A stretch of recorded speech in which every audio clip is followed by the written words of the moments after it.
to all of you, respected excellencies on dais, August gathering. मुझे आज यहाँ पर आकर बहुत खुशी महसूस हो रही है, बहुत गर्व महसूस हो रहा है और साथ साथ आप सब ने जो सम्मान दिया है यहाँ बुलाकर, मैं उसके लिए आप सबका बहुत आभारी हूँ, क्योंकि मेरे लिए ये सम्मान देने का विषय नहीं है, ये सम्मान देने का अवसर नहीं है। मेरे लिए सम्मानित होने का अवसर है कि मैं यहाँ पर आकर आप सबके बीच आकर सम्मानित महसूस कर रहा हूँ। विशेषकर जो मंच पर डिग्निटरीज बैठे हैं और इसके अलावा भी यहाँ पर जितने डिग्निटरीज उपस्थित हैं, आप सब देश का नाम रोशन करते रहे हैं, देश के लिए बहुत कंट्रीब्यूशन देते रहे हैं। साथ साथ अब अलग अलग उम्र के पड़ाव में दूसरे देशों के लिए अपने देश की तरफ से मैं समझता हूँ बड़ा कंट्रीब्यूशन दे रहे हैं।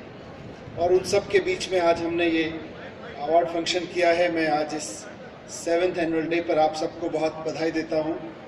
आप सब ने जिन NGOs को सम्मानित किया है, मैं दोनों NGOs से व्यक्तिगत रूप से जुड़ा हुआ हूँ, कैलाश जी से भी और सहानी साहब से भी, और दोनों मुझे ऐसा लग रहा है कि मेरे ही लिए सम्मान है, वो मुझे ही सम्मानित किया गया है। हम सब मिलकर ये काम करते रहे हैं। मैं जितना जिक्र कुछ यहाँ पिछले कुछ वर्षों के काम का किया गया है, मैं पूरे डायस के लिए, पूरे मंच के लिए इस बात के लिए आभारी हूँ कि आपने मेरे काम को, जो दिल्ली सरकार कर रही है पिछले कुछ दिनों में, उसको यहाँ अप्रिशिएट किया।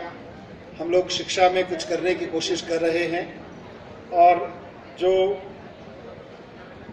जैसा यहाँ आज उपस्थित लोग हैं, मैं कह सकता हूँ कि आप सब लोग देश और दुनिया के लिए जो कर पा रहे हैं वो इसलिए कर पा रहे हैं कि एक सही समय पर आपको एजुकेशन मिल गई थी।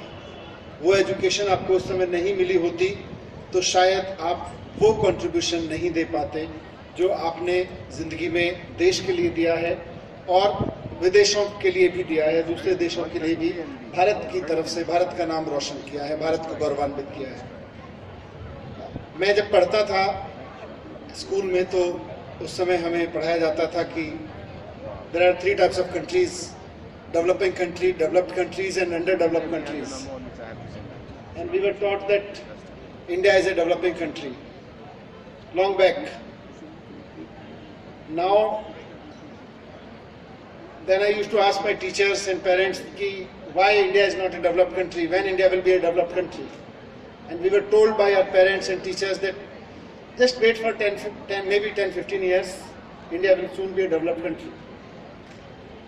We used to feel satisfied, fine, at least one day we'll be a developed country.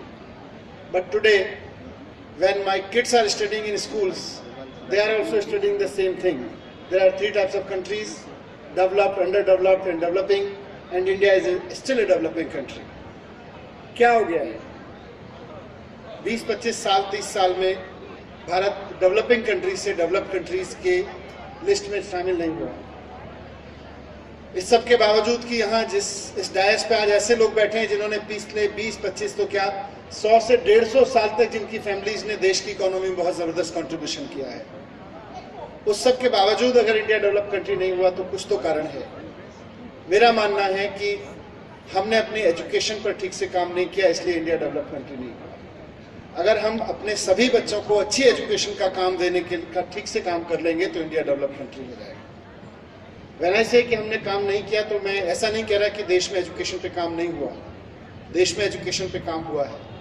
IITs हमने नहीं खुलवाया, IIMs हमने नहीं खुलवाए।